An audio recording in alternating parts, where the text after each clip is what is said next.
Meus queridos irmãos, de repente um assunto passou a ser comum na nossa rotina.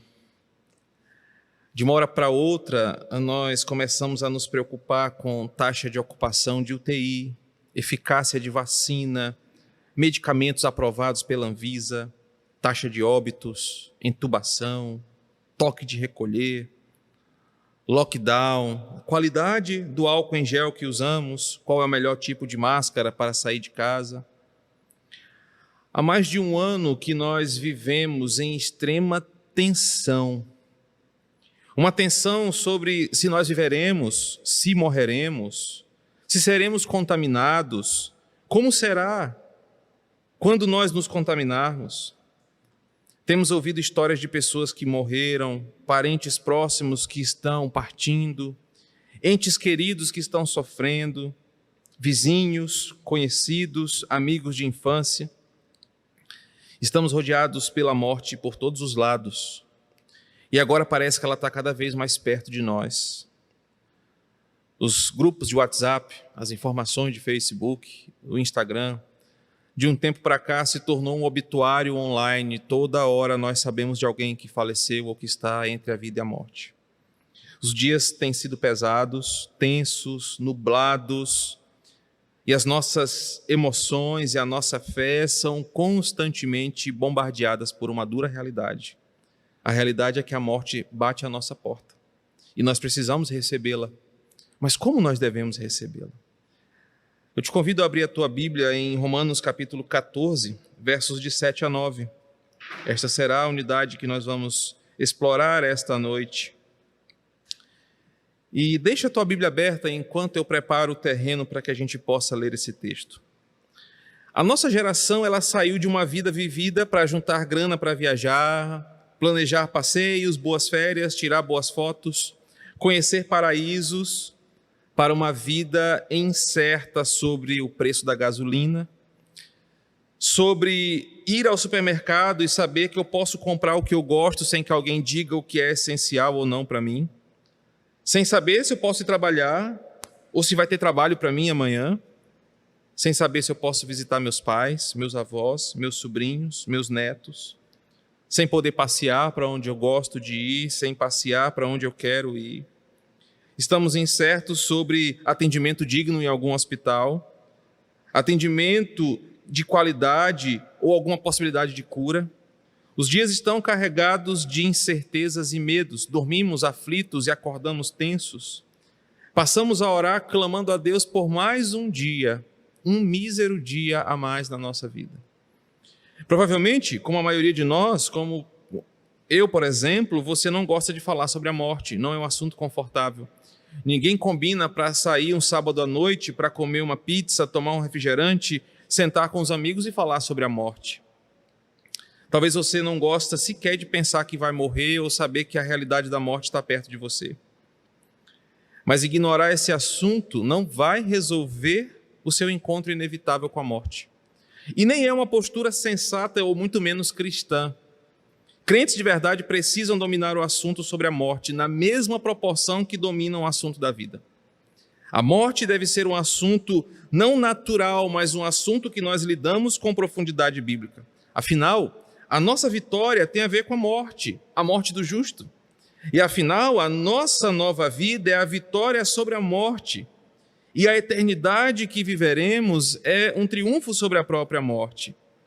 Nós cristãos devemos saber que a morte é um assunto teológico, não é um assunto apenas da medicina, não é um assunto da ciência. A morte é um assunto teológico que crentes devem saber discorrer. Tratar a morte como a Escritura nos ensina, não pela via do medo, não pela via do pânico, mas falar da morte pela Escritura. E é isso que nós vamos observar essa noite. Eu quero falar sobre a morte com você e introduzir esse assunto respondendo primeiro 4 perguntas que eu julgo serem essenciais para nós. O que é a morte? Por que ela existe? Por que ela nos atemoriza tanto? E como devemos recebê-la? E aí, depois dessas perguntas que fazem a cama para o que nós vamos falar biblicamente essa noite, nós teremos segurança para navegar nesse texto de Romanos.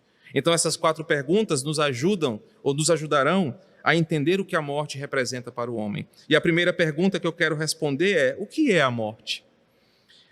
Vários textos das Escrituras nos descrevem com clareza o que é a morte. E isso a Bíblia faz para que eu e você não tenhamos um relacionamento errado com a morte.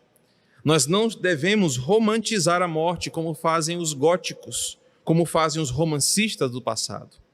Não devemos supervalorizar a morte como fazem os místicos ou aqueles que querem provar de um dinamismo da morte que não conhecem. E muito menos ignorar a realidade da morte como fazem alguns irresponsáveis atualmente.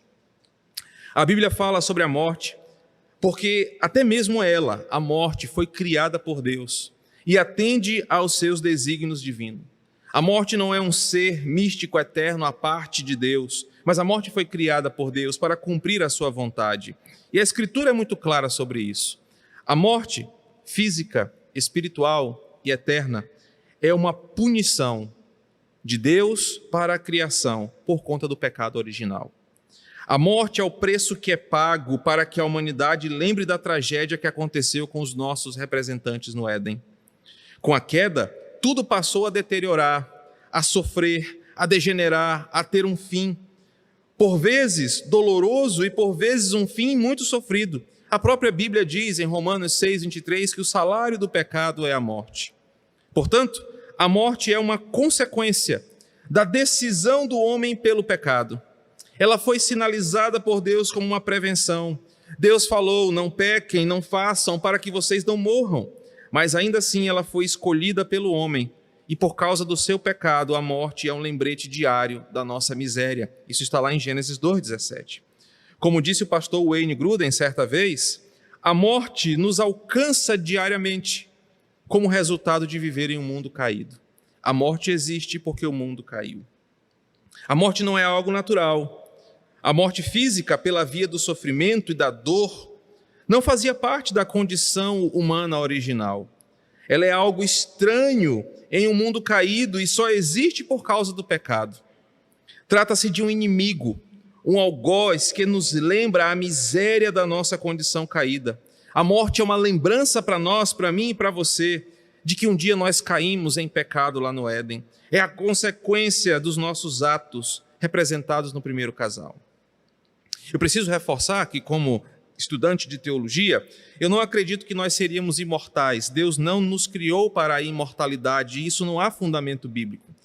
Ou que viveríamos para sempre, caso não houvesse o pecado original. Mas como a própria Bíblia diz, sem o pecado nós teríamos à nossa disposição a árvore da vida, como está em Gênesis 3:22. E nós não seríamos proibidos de consumir o seu fruto para assim viver eternamente. Sem o pecado, o homem não foi criado para ser imortal, mas no acesso à árvore da vida e provando do seu fruto, ele viveria para sempre. Nossos primeiros pais foram criados necessitando desta árvore para viver eternamente. A chamada imortalidade contingente, como alguns teólogos afirmam. Mas então, com o pecado, fomos privados desta árvore. E nós não somos mais imortais ou com a possibilidade de provarmos deste fruto e vivermos para sempre. A morte, então, não é uma incapacidade de Deus de nos manter vivos quando pedimos que Ele faça alguma coisa em nosso favor. Não, a morte não é a vitória do mal sobre o bem. Ela não é um prazer de um Deus sádico que vê os seus filhos sofrendo e não pode fazer nada. A morte não é algo encantador, romantizado, ou a solução dos problemas para uma vida aflita. Como escreveu certa vez o conselheiro falecido David Paulinson, a morte nunca será uma amiga. A morte é a perda final de todos os humanos. Ela não é o que originalmente Deus planejou para a sua criação, mas por causa do pecado, ela existe, ela é o inimigo que nós não conseguimos vencer naturalmente. Teologicamente, então podemos ver que a morte é uma separação temporária daquilo que Deus criou de forma inteira. É na morte e na dor da morte que carne e espírito se separam temporariamente, como diz Eclesiastes 12:7. É uma separação que tenta humilhar aquilo que Deus criou, e por isso que uma das dádivas do reino de Deus é a ressurreição e glorificação dos mortos, para que novamente carne e espírito, material e imaterial, homem exterior e homem interior, se unam agora de forma gloriosa e vivam para sempre com o Senhor. A morte é essa separação temporária daquilo que Deus criou por inteiro para nos lembrar de onde caímos. A união eterna entre esse corpo glorificado é uma lembrança que a Bíblia também nos dá para aqueles que estão em Cristo, para aqueles que creem em seu nome. E por que a morte existe, já que ela é tudo isso descrito até aqui? A morte existe para nos fazer sentir na pele a consequência de desobedecer à lei de Deus. A morte existe para que você sinta na sua carne o pesado dano causado por desafiar o governo de Deus e a sua santidade. E eu não falo do desafio pontual, mas eu falo do desafio como raça. Em Adão e por um homem a morte veio, e esse desafio ao governo e à santidade de Deus trouxe sobre os seus descendentes esse amargo sabor de saber que ela nos é uma lembrança, uma consequência de onde caímos. A morte é uma penalidade. A morte é o açoite que estala em nossas costas, lembrando do nosso pecado. E ela não cessará de mostrar as suas garras, até que o pecado seja extinto por completo na ocasião da segunda vinda de Cristo. A penalidade do pecado com a qual a morte puniu o homem no paraíso foi a verdadeira pena de morte. Essa sim é a verdadeira pena de morte. A penalidade de agora o que fora criado para desfrutar do Senhor para sempre, passar pela dor da morte e do sofrimento. A morte existe por causa da nossa desobediência. Nós atraímos a morte para nós. Nós chamamos a morte para perto de nós quando desafiamos o Senhor e a sua santidade. Não apenas física, mas total. A morte do homem completo que resulta na separação da eterna graça de Deus. Essa morte, ela entrou no mundo por meio do pecado e por isso que ela está entre nós. É o que diz em Romanos 5, versículo 12. E por que a morte nos atemoriza tanto, então? Meus irmãos, a morte nos atemoriza porque ela existe para que os homens possam se deparar com a finitude da sua existência e buscar em Deus o sentido real da vida. Eclesiastes capítulo 7, versículos 2 nos diz isso. E a morte nos atemoriza quando nós nos deparamos com a realidade dela, com o fim da nossa vida. E aí nós lembramos da nossa insignificância, e assim toda a altivez, todo orgulho, toda a arrogância, toda a incredulidade, nesse momento de encontro com a morte se esvai. É ali, no limite entre a vida e a morte, que percebemos que não temos o que fazer pelas nossas próprias forças. É quando não há ar em nossos pulmões, é quando o nosso coração insiste em não bater, é quando acontece alguma tragédia inevitável que nos leva ao conflito com a morte. Percebemos que ela é uma sentença inevitável, que condena todos os homens e que está ali para nos colocar no nosso devido lugar. Por que a morte nos atemoriza? Porque a morte, diante de nós, nos lembra que não temos poder. Nos lembra que não podemos fazer nada, nem mesmo para continuar a nossa vida. A morte nos mostra que nunca seremos deuses. A morte nos mostra que não somos inabaláveis, que não somos imunes ao sofrimento, por mais crentes e piedosos que somos. A morte não é algo que se compara ou que age de acordo com o meu caráter ou a minha reputação. Pessoas de bem morrem da mesma forma como mau caráteres morrem todo dia. Pessoas de bem, pessoas de mal, homens, mulheres, crianças, jovens e adultos, todos morrem, porque a morte nos lembra que longe de Deus e da sua graça maravilhosa, estamos sofrendo desde o dia em que nascemos, até o nosso último suspiro aqui. Ela nos atemoriza porque a morte também é uma questão de fé, de confiar no que tem após dela, de confiar sobre o que tem do outro lado, em confiar que após o encerramento da vida aqui, ela vai continuar pela eternidade. E esse é um ponto porque a morte é uma questão de fé. A morte nos atemoriza porque apesar de termos as certezas bíblicas que existe uma vida após a morte, de termos relatos concretos de homens que viram o outro lado, como por exemplo o próprio apóstolo Paulo, que foi até o terceiro céu e viu coisas que ele não pôde nos contar, nós insistimos em nossa incredulidade. E mesmo sabendo das verdades bíblicas, nós somos atemorizados porque somos incertos e inseguros sobre o nosso futuro. Nós somos apegados demais às coisas que nós temos aqui, apegados à vida que temos aqui, e às vezes tirar isso de nós, que parece ser a melhor parte da nossa existência, nos deixa atemorizados. Mas, querido, não é bem assim. A Bíblia nos dá certezas claras sobre a vida após a morte e o destino final de ímpios e crentes. Os ímpios, sim, devem temer a morte. Os ímpios, sim, devem se desesperar quando a morte bate à sua porta, pois após ela é aí que o verdadeiro sofrimento vai começar. O fim da vida do ímpio, as suas agonias finais, o seu sofrimento final é apenas um prelúdio de todo um tormento eterno que irá cair sobre eles na eternidade. O ímpio, sim, deve temer a morte, porque ela é apenas o começo de um sofrimento pior que não terá fim. Mas para os cristãos, para eu e você, que temos a palavra a nosso favor, a Bíblia fala que a morte para nós é algo que nos chama para uma realidade inimaginável.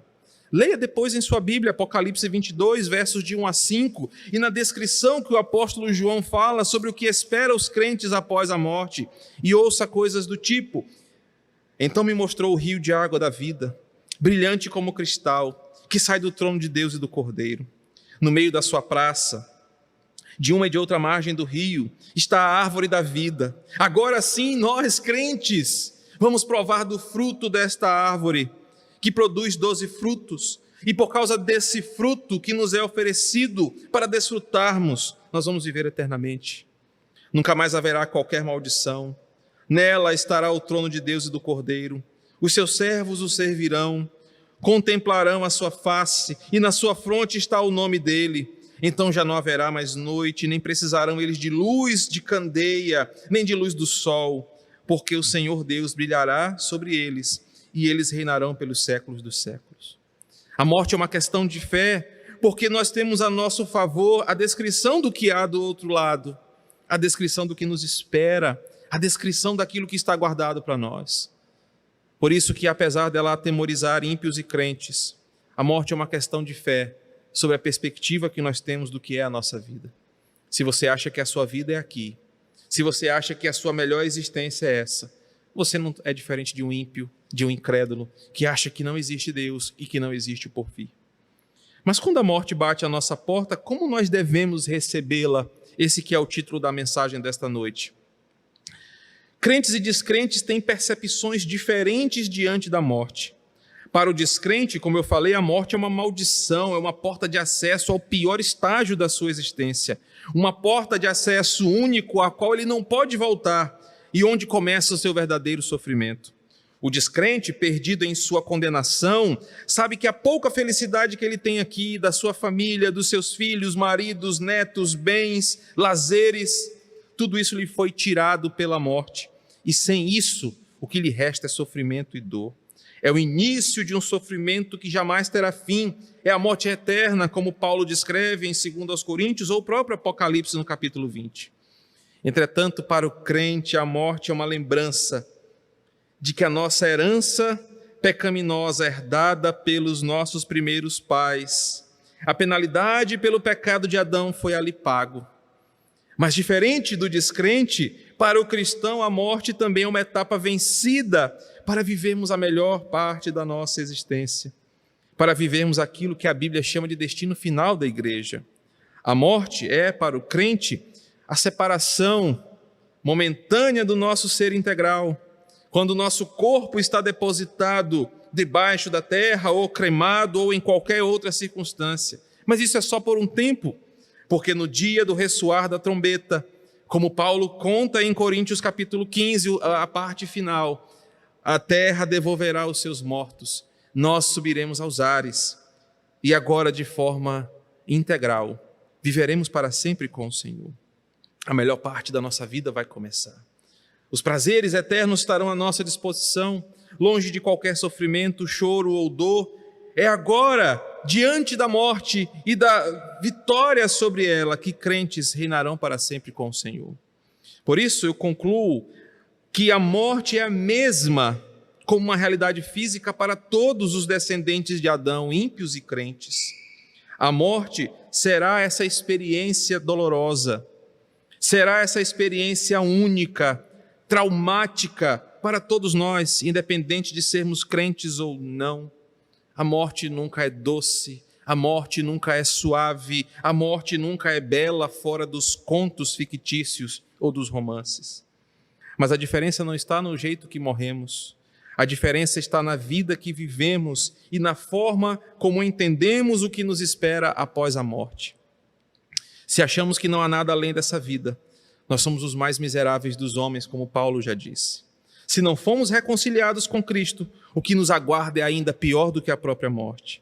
Mas, meus queridos irmãos, se estamos em Cristo, a morte, apesar dessa experiência dolorosa, é só mais uma etapa que me aproxima do meu Redentor. Ela é só mais uma etapa vencida para que os meus olhos contemplem aquilo que a Escritura revela. Por isso que diante dessas respostas iniciais, e hoje talvez ocupando um pouco mais de tempo do que usualmente eu utilizo nas preleções da noite, eu quero apresentar para vocês, olhando para Romanos capítulo 14, dos versos 7 ao 9, como nós devemos lidar com a realidade da morte, quando ela bate à nossa porta. E a primeira verdade está no versículo 7, quando Paulo diz assim: porque nenhum de nós vive para si mesmo, nem morre para si. O contexto aqui que Paulo escreve essa verdade está falando basicamente sobre o tema da consciência e da liberdade cristã que estava sendo colocada em xeque ali na situação de todo o texto. O problema aqui, segundo o pastor R.C. Sproul, as pessoas estavam forçando outras a fazerem algo que a sua consciência o acusava. Era uma questão de sensibilidade cristã. Era uma questão que fazemos ou não as coisas para o Senhor. Mas é exatamente nesse gancho, nessa ponte, que eu consigo aproximar o texto para falar sobre morte.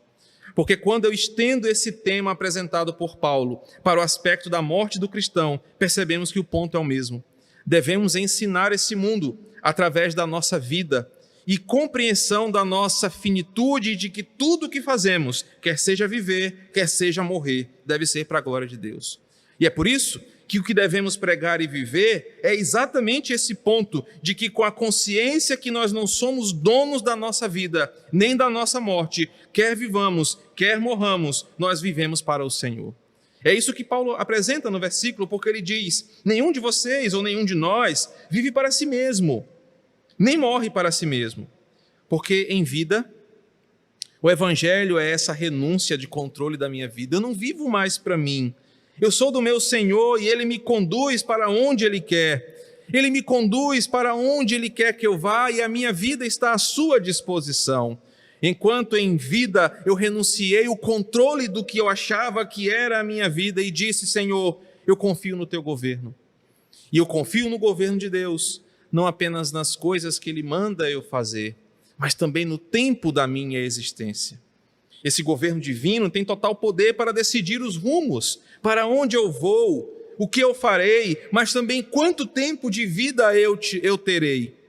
Dizer que eu vivo para Deus, já que eu não vivo para mim, significa que eu agora confio em Deus, até mesmo no encerramento de uma vida que é dele. Quando compreendemos isso, essa compreensão muda a nossa perspectiva sobre a vida humana e sobre o nosso falso poder de fazer com que a vida se estenda mais do que o autor da vida planejou. Muitos querem viver um momento a mais, muitos querem viver mais um pouco, muitos querem não morrer e não enfrentar a morte, mas se esquecem de que nós não vivemos para nós mesmos. Paulo diz: quem comanda a nossa vida não pediu a nossa opinião sobre para onde Ele nos levaria e quanto tempo viveríamos. Quando compreendemos que não somos donos do nosso destino, quando nós compreendemos que a nossa vida não está sob nosso controle, muito menos a nossa morte, tudo faz sentido. Quando entendemos que é debaixo da vontade de Deus que nós somos governados. Agora, Tiago capítulo 4, versículos 13 a 15, parece fazer sentido, porque Tiago diz assim: vós não sabeis o que sucederá amanhã, o que é a vossa vida? Sois apenas como neblina que passa, aparece por um instante e logo se dissipa. Em vez de dizer, que faremos tal coisa amanhã, é o que ele fala no versículo 13.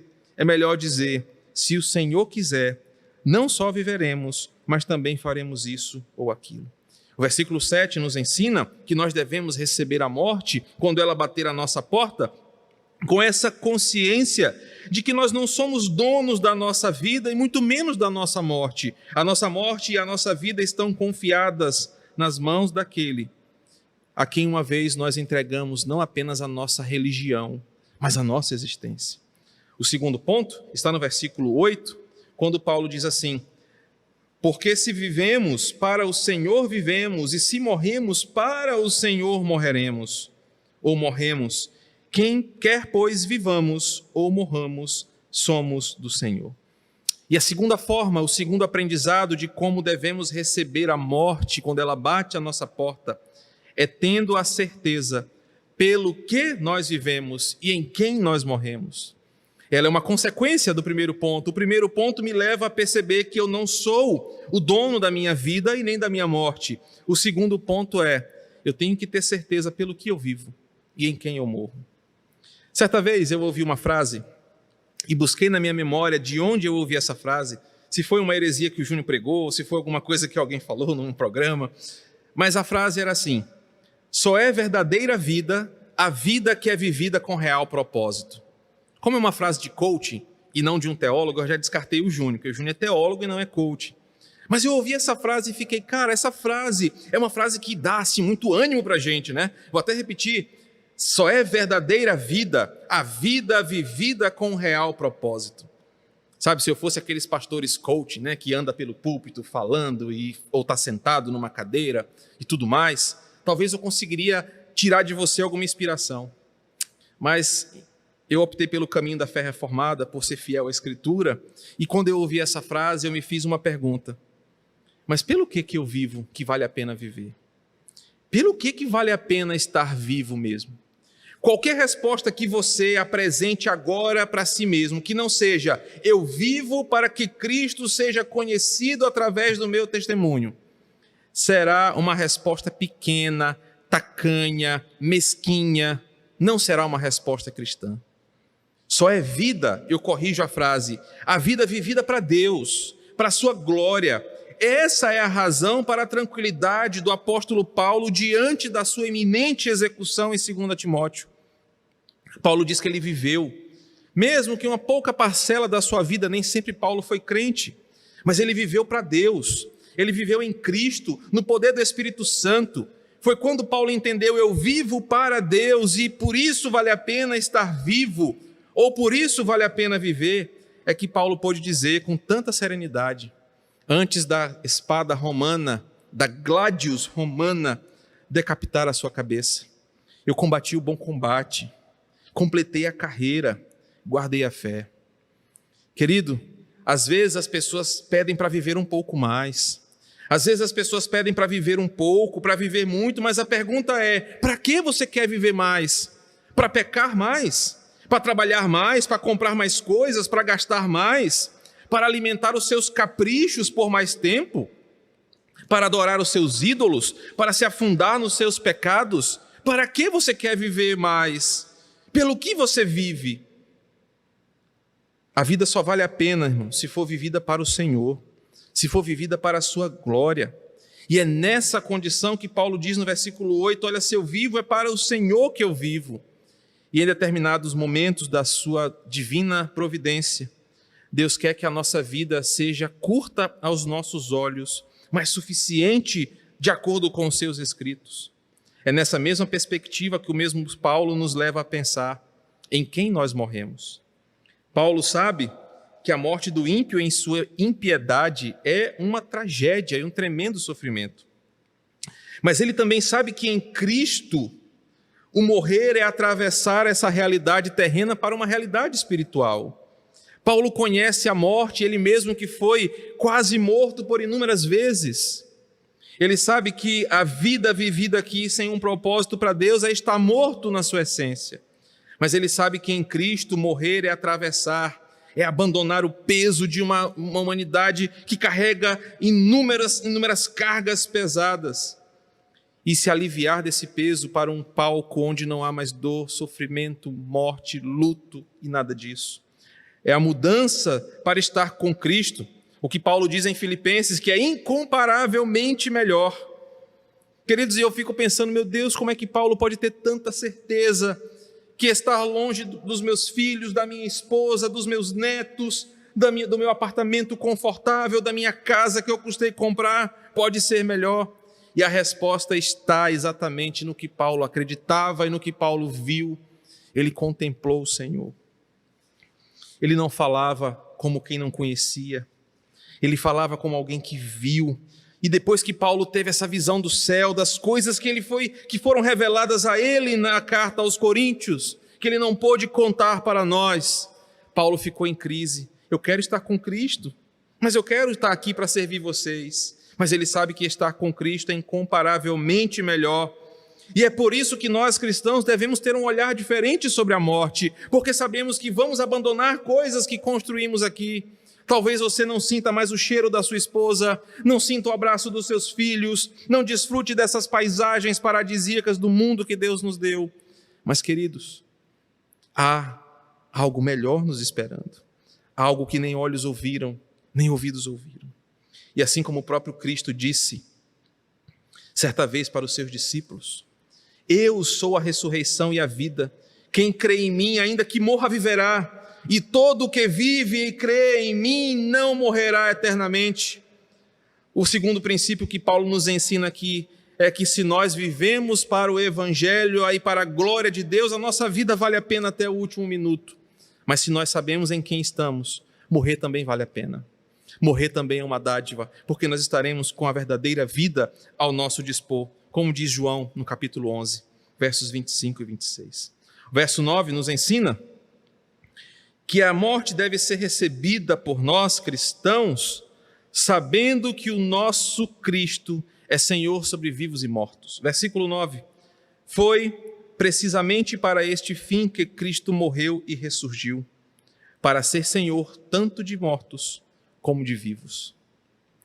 O versículo 9 nos ensina uma realidade triunfante. Mortos que continuam mortos, por causa da sua desobediência e condenação eterna, nunca saberão o que é a vida. Por isso, estamos vendo muitas pessoas morrerem, é verdade. Os números são assombrosos. Nós estamos lidando com uma terrível expansão deste vírus que está alastrando famílias, devastando lares.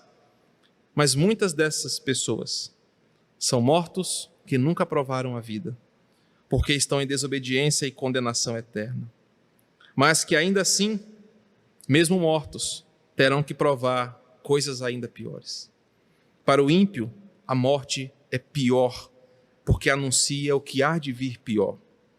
Mortos que continuam mortos e que morrerão eternamente, mas ainda assim terão que, contra a arrogância do seu coração, reconhecer que Jesus é Senhor sobre eles.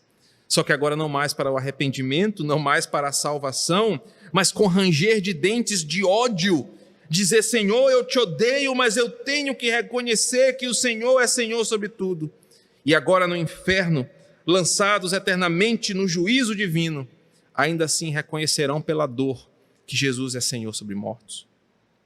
Mas também o versículo 9 nos fala de mortos que ganham a vida eterna em Cristo.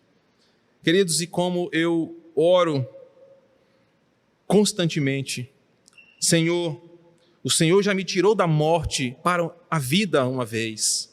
O Senhor já me tirou da morte espiritual. Quando eu decidi dar fim na minha vida, o Senhor me deu uma nova chance. Com esse chamado do Senhor que me libertou do império das trevas, que me tirou do lamaçal do pecado, eu já ganhei a vida eterna. Mortos que ganham a vida eterna em Cristo, que receberão dos braços do seu Pai, do seu Criador, a dádiva da vida eterna. Seremos vivos que viverão a verdadeira vida continuada, com Deus na glória, sendo vivos eternamente com Ele. Como nós devemos receber a morte, esse é o terceiro ponto, sabendo que Cristo é Senhor sobre tudo.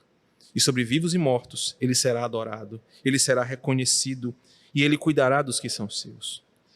Eu quero concluir apenas com uma frase, onde eu exponho o meu coração diante dessa pequena reflexão para nós essa noite. Queridos irmãos, o brado de louvor final dos eleitos de Deus é que a morte foi finalmente destruída. Nós iremos cantar um dia, como um grande louvor, que a nossa vitória sobre a morte é uma realidade. E nós vamos falar sobre como Cristo colocou todos os inimigos debaixo dos seus pés, inclusive a morte que nos atormenta hoje, neste cenário que vivemos.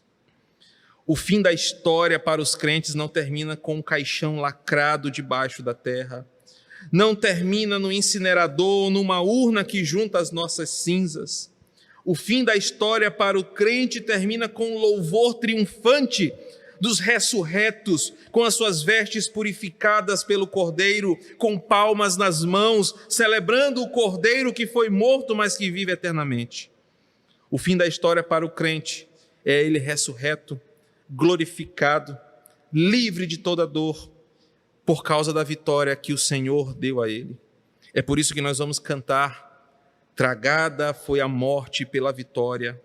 Onde está, ó morte, a tua vitória? Onde está, ó morte, o teu aguilhão? É por causa do que Cristo nos deu que nós vamos cantar sobre a morte e dizer: não mais morte, não mais dor, não mais sofrimento, porque agora viveremos eternamente com o Senhor. É assim que devemos receber a morte. É assim que devemos viver esperando a morte, na certeza de que em Cristo, ainda que cada um de nós venha a morrer, nós viveremos eternamente. Que o Senhor nos abençoe pela sua palavra. Espírito Santo, obrigado pela ministração do Evangelho, que nos dá coragem para enfrentar os dias tenebrosos que vivemos, nos dá coragem e orientação para encararmos o mal que bate à nossa porta. Nós queremos nessa noite declarar que nós vivemos para o Senhor e que nós queremos viver para o Senhor, mas queremos viver até onde o Senhor permitiu, até onde o Senhor determinou, e que através da nossa vida o Senhor possa fazer a tua luz brilhar, e que a morte para nós, os teus filhos crentes, redimidos em Cristo, não seja vista como um fracasso, mas uma lembrança da nossa corruptibilidade, do nosso pecado, mas que vencida em Cristo é para nós um convite para estarmos perto do nosso Senhor. Por isso nós te louvamos pelo conforto que a tua palavra nos traz, pela orientação que ela nos dá e por todas as certezas que o Evangelho nos proporciona.